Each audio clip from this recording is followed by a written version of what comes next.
เชียงใหม่ปกครองหัวเมืองฟ้าทุ่มเทแรงกายแรงใจทุกชาติพันธุ์รวมใจรักษามัคคี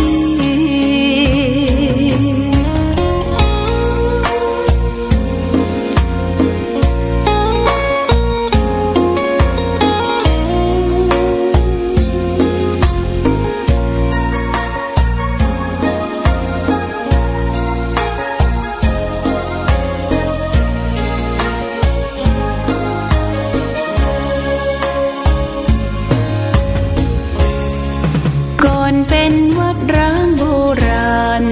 สืบสาน2524พระมหาราชครูเกษราปัญญาปรมาติกาจารย์จากวัดดับภัยเชียงใหม่สืบสานเวลาผ่าน131 ปีนานไกลวัดพระบาทอุดมรุ่งเรืองงามตาเจ้าน้อยบุญทาวงศาข้าหลวงบวงเชียงใหม่ปกครองหัวเมืองฟ้าทุ่มเทแรงกายแรงใจทุกชาติพันธุ์รวมใจรักษามัคคี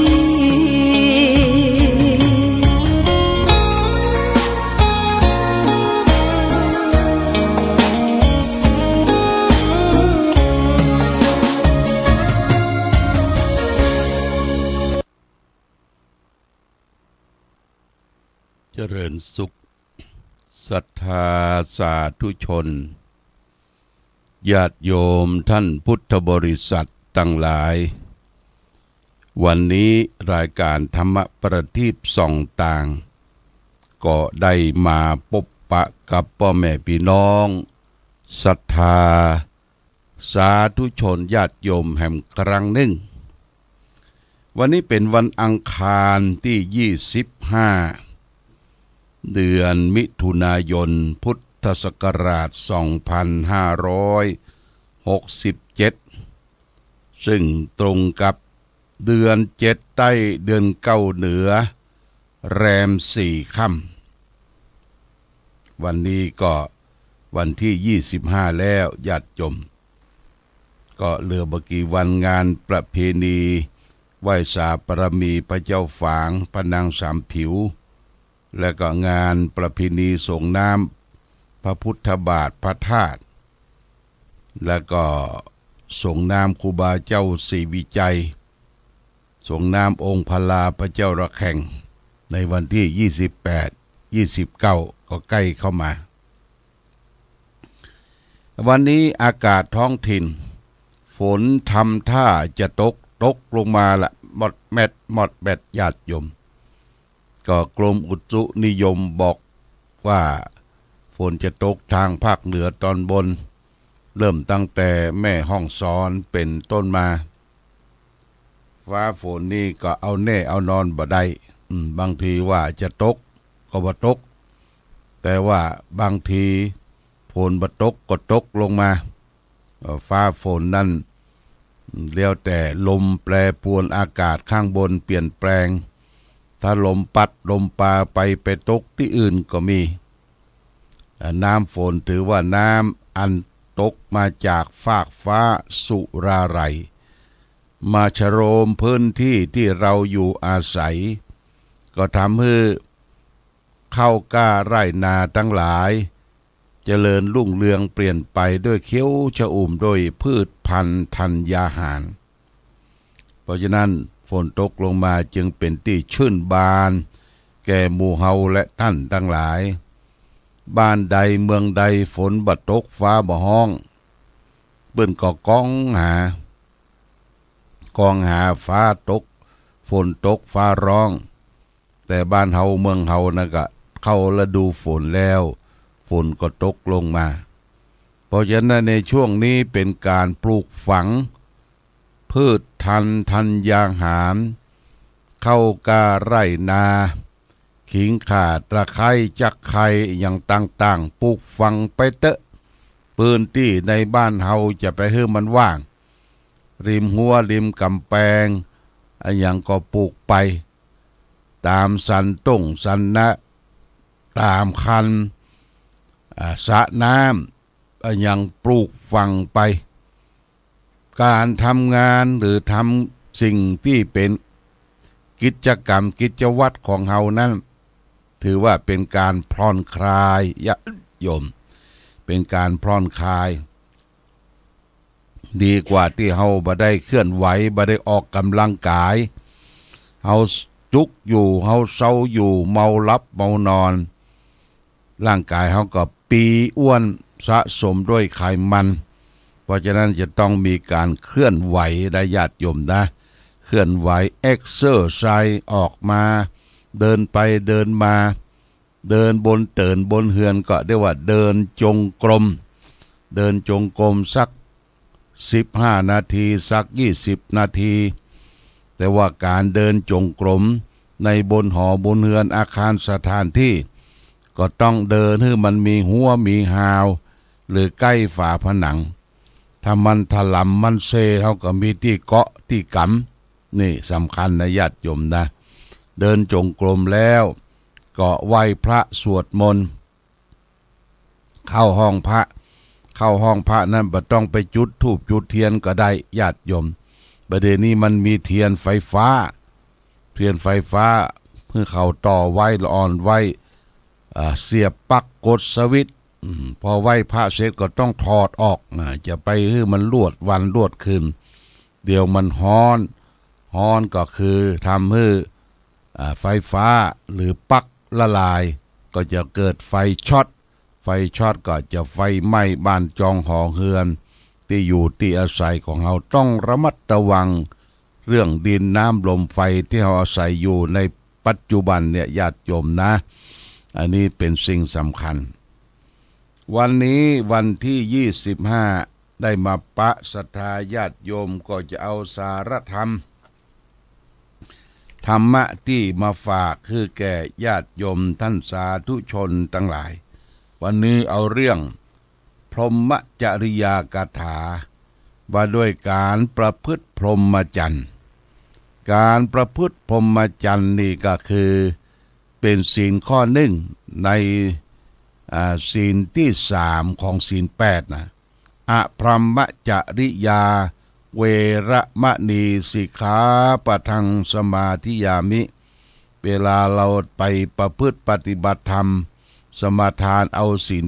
8ว่าข้อที่3อพรหมจริยาข้าพเจ้าทั้งหลายจะประพฤติปฏิบัติธรรมสิ่งที่เป็นข้าศึกแก่การประพฤติพรหมจรรย์ก็จะเว้นจากสิ่งเหล่านั้นทีนี้การประพฤติพรหมจรรย์พระพุทธเจ้าตรัสไว้ในพระไตรปิฎกเล่มที่28หน้า1104ว่ายุวาคะเรพรหมจริยังพรหมจารียุวาสิยาคนหนุ่มควรประพฤติพรหมจรรย์ผู้ประพฤติพรหมจรรย์ควรเป็นคนหนุ่มนี่เปิ้นบอกว่า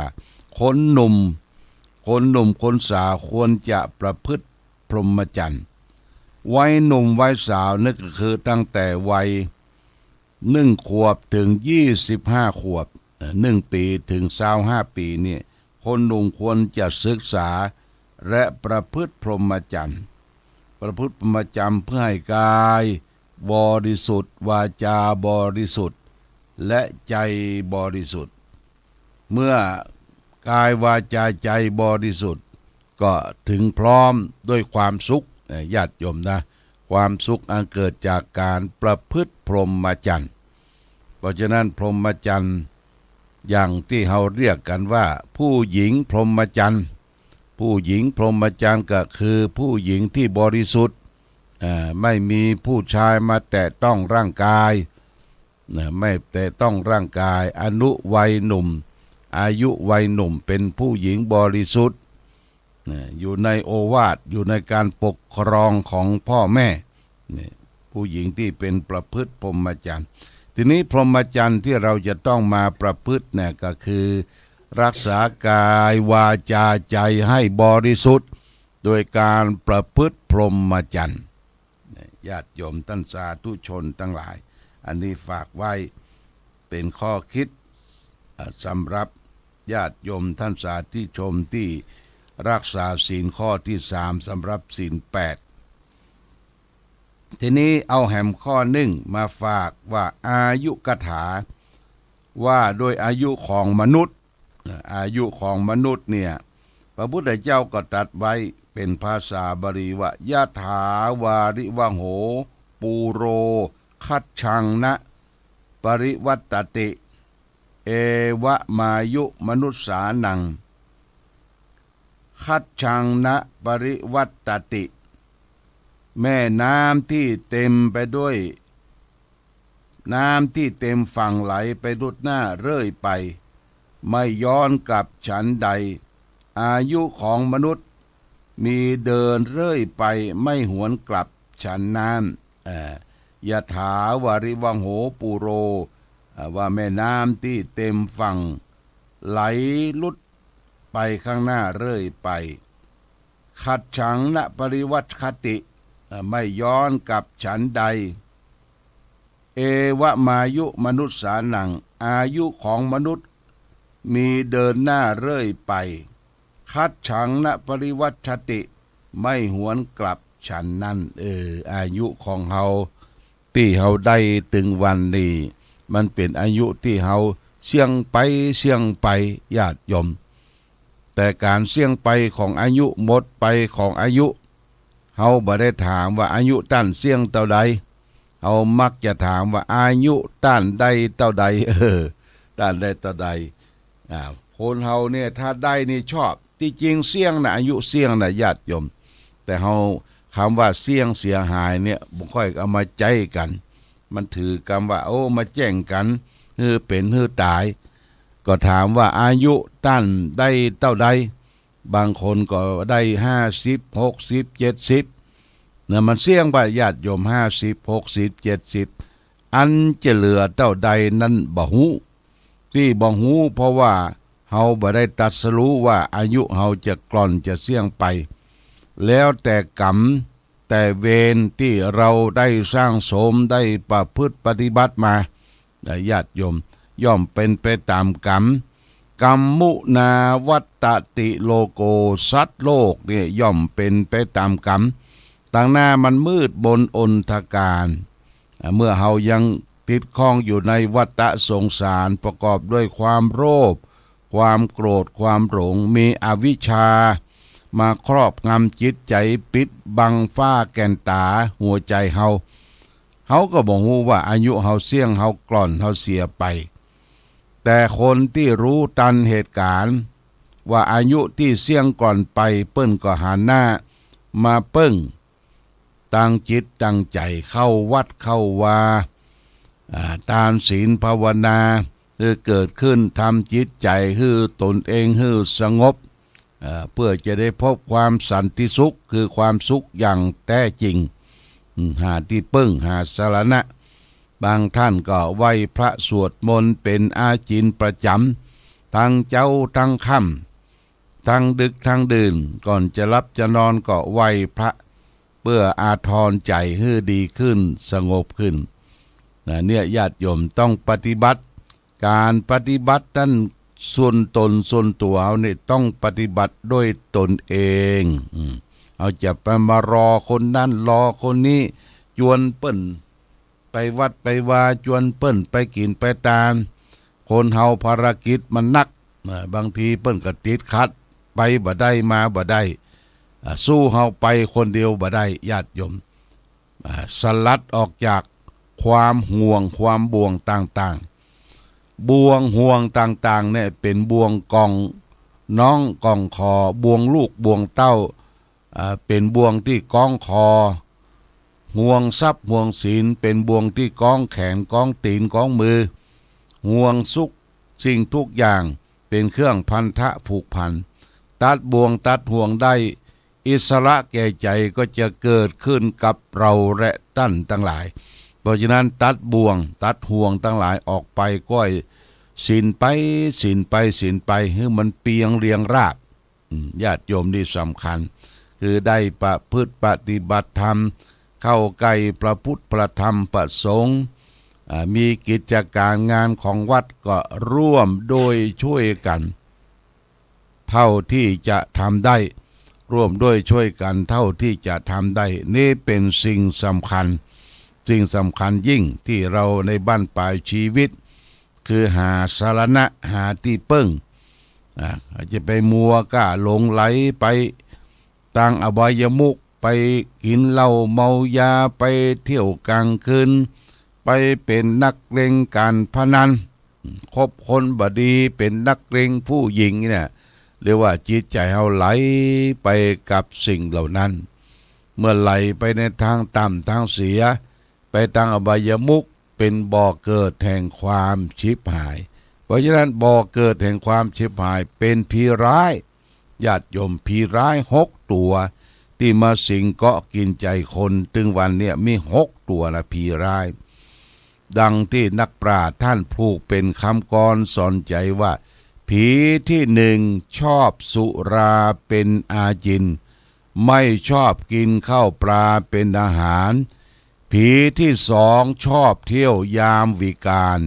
ไม่รักบ้านรักลูกรักเมียตนผีที่3ชอบเที่ยวดูการละเล่นไม่ละเว้นบาครับละครขนผีที่4ชอบชั่วมั่วกับยนหนีไม่พ้นอาทยาตราแผ่นดินผีที่5ชอบเล่นม้ากีฬาบัตรสารพัดทั่วโปไฮโลสิ้นผีที่6เกลียดค้านการทำกินมีทั้งสิ้น6ผีอับปรีในญาติโยมผีร้ายที่มาสิงอยู่ในจิตในใจเฮามี6 ตัวใดพ่องอยู่ในตัวเฮาก็แก้ไขญาติโยมการแก้การไขนี่เป็นเรื่องของตนตัวเฮาที่จะพึงประพฤติปฏิบัติผีที่1ชอบสุราเป็นอาจินไม่ชอบกินข้าวปลาเป็นอาหารชอบแต่กินเหล้าเมายาพอมันจะสว่างก็ไปถอนคือมันตึงอยู่ตลอดเวลาจนร่างกายสุดโทรมเสียองค์ลักษณะเดินโซซัดโซเซเดินบะตรงและก็ในปุ่มในปอดในไส้เป็นโรคกระเพาะเป็นโรคตับแข็งทอมซินอักเสบเนี่ยโรคภัยไข้เจ็บเกิดขึ้นในร่างกายเพราะพิษสุราเรื้อรังเปิ้นไปเตือนไปบอกว่าโอ้มันย่างบ่ได้นะมันส้มปากย่างบ่ได้ส้มปากค่ำมาก็เลียปากแลบส้มปากญาติโยมแต่สุรายามเมาเนี่ยญาติโยมประเดี๋ยวนี้คนมันไปกินสุราอย่างเฮาบ่พ่อยมีสตางค์ก็สุราขาวเนี่ยสุราขาวหรือสุราต้มเองกันเองแบบที่วัดบ่มีดีกรีญาติโยมวัดบ่มีดีกรีเช่นสุราเถื่อนที่ต้มเองกันเองนี่นะว่าจะฮื้อมันคืนเขาบอกเล่ามาอาตมาก็เล่าสาธยายไปว่าจะฮื้อมันคืนนี่เหล้าขาวเหล้าต้มเองเนี่ยจะต้องเอาหญ้าคาเนี่ยไปจุบกำมกซนว่ะกำมกซนนี่ยาฆ่าหญ้านะญาติโยมเป็นยาสารพิษฆ่าหญ้าตายเอาไปจุ่มกำมกซนแล้วเอาไปจุ่มในหม้อในไหที่ต้มเหล้านะมันจะคืนดีว่ะมันจะเมาดีว่ะญาติโยมเนี่ยมันเป็นพิษเป็นภัยต่อร่างกายญาติโยมเท้ามารักตัวบรักตัวกลัวตายก็พยายามกินไปเถอะญาติโยมนะแต่ถ้ารักตัวกลัวตายก็ยับยั้งชั่งใจก้อยผ่อนลงสุดท้ายก็ยุติได้อย่างจะเข้าพรรษาแฮมสักเดือน2 เดือนตั้งหน้านี่ไผจะมาสมาทานละลดเลิกละก่อนลดเลิกอบายมุขสุรายาเมานี่ก็มาสมาทานได้ร่างกายเขาก็จะปลอดโปร่งระบบการเดินหายใจก็จะดีขึ้นบ่มีพันธะผูกพันไปติดกับสิ่งนั้นสิ่งนี้ ร่างกายสุขภาพร่างกายก็ดีขึ้นคือละลดเลิกในที่สุดอันนี้ผีที่หนึ่งชอบสุราเป็นอาจินไม่ชอบกินข้าวปลาเป็นอาหารผีที่สองชอบเที่ยวยามวิกาลไม่รักบ้านรักลูกรักเมียตนชอบเที่ยวกลางคืนเถิดเทิงที่ไหนไปเปิ้นมีครับมีบาร์มีเหล้าที่ไหนปอมีสตางค์น้อยไปเอวละไปเอวที่เปิ้นมีไฟติดวับวับแวมแวมมีคนเสิร์ฟมีนางเสิร์ฟห้องอาหารอะไรอย่างต่างๆนี่ไปอวดโชว์ว่ามีสตางค์พอโจโฮเข้าไปประตูห้องประตูที่ร้านอาหารเปิ้นว่าป่ามาแล้วป่ามาแล้วเนี่ยผู้หญิงนางเสิร์ฟทั้งหลายว่าป่ามาแล้วหิ้วสองแขนเข้าไปนั่งแล้วก็บริการทุกอย่างน้ำท่าอาหารการกินแม้แต่กำอู้กำจ๋าที่บ้านที่จองบ่เคยได้ยินได้ฟังมาก่อนคะขาเจ้าป้อเจ้าแม่เจ้าป้อเจ้าป้อหรืออาเหียอาเสียว่าไปเดี๋ยวเขาหวังทิพย์หวังเงินสตางค์อย่างทุกสิ่งทุกอย่างในห้องอาหารหรือในคับในบาร์เปิ้นบวกหมดญาติโยมบวกค่าไฟฟ้าบวกค่าน้ำอย่างก็แปลงเป็นการเท่าตัวเปิ้นทำธุรกิจส่วนนี้ก็อยากจะได้กำไรคนเฮาบ่เข้าใจก็ไปเอวเสร็จหลักเสียเงินเป็นปัน2 ปันกลับออกมาเงินเดือนออกถามว่าสูเงินเดือนออกไปไหนหมดเอาไปโต๊ะหายเอาไปโต๊ะหายเนี่ยญาติโยมแทนที่จะเอามาเลี้ยงลูกเลี้ยงเมียสร้างครอบครัวคือมีความเป็นสุขนี่เพราะไปเผาผลาญเที่ยวกลางคืนนะผีที่สามคบคนชั่วเป็นมิตรคบคนชั่วเป็นมิตรคือคนบดีมันปาไปทางชิบหายวายครัวปาไปกินเหล้าละเมายาปาไปกินเล่นการพนันปาไปเป็นนักเลงผู้หญิงนี่คือผีที่สามผีที่สองเที่ยวกลางคืนผีที่สามคบคนชั่วเป็นมิตรผีที่สี่เป็นนักเลงผู้หญิงนักเลงผู้หญิงนี่ผู้หญิงเปิ้นจะคบค้าสมาคมเฮาลองไปวางท่าใส่เปิ้นกะเปิ้นว่าเป็นอาเซียน่ะเปบ่อั้นเปบ่อั้นคำว่าเปรนี่ก็จ่ายอาเซียพี่อ้ายเปิ้นฮ้องม่วนคานเพราะสนอดโสดอาเซียว่าคืนเป็นอาเซียเมื่อวัน7เหือบ่ตันนี่ไปเป็นนักเลงผู้หญิงอวดโชว์อยากจะไปเขย่าขยออยากจะไปฮู้จักมักคุ้นมีหลายลายนะญาติโยมนะและก็เป็นนักเลงเที่ยวกลางคืนนักเลงผู้หญิงคบคนชั่วเป็นมิตรสุดท้ายเกลียดค้านการทำงานนะอบายมุขสุดท้ายนี่เกลียดค้านการทำงานเปิ้นยะการแยะงานเฮาเกลียดค้านบัญญะบ่ทำอลองต้องแต่งเมาไปนั่นไปนี่โปนไปเป็นวันเกลียดค้านการทำงานนี่ก็เป็นอบายมุขส่วนหนึ่งที่เป็นบ่อนทำลายให้เกิดความชิบหายแก่ตนแก่ตัวเฮานี่ก็ย้ำเตือนทำกรรมว่าผีร้าย6 ตัวญาติโยมนะถ้ามันสิงลูกสิงเต้าสิงครอบครัวใดก็พยายามแก้ไขผีที่หนึ่งชอบสุราเป็นอาจินไม่ชอบกินข้าวปลาเป็นอาหารผีที่สองชอบเที่ยวยามวิกาลไม่รักบ้านรักลูกรักเมียตนผีที่สามชอบเดี่ยวดูการละเล่นไม่ละเว้นบาคับประคอนขนผีที่สี่ชอบชั่วมัวกับโจรหนีไว้พ้นอาทยาตาแผ่นดินผีที่ห้าชอบเล่นม้ากีฬาบัตรสารพัดทั่วโปไฮโรสิ้นผีที่6เกลียดค้านการทำกินมีทั้งสิ้น6ผีอัปรีเนี่ยญาติโยมนะพร้อมกันนี้ก็ขออนุโมทนากับญาติโยมที่ได้ร่วมด้วยช่วยกันเป็นเจ้าภาพสังฆทายทานยอดสัง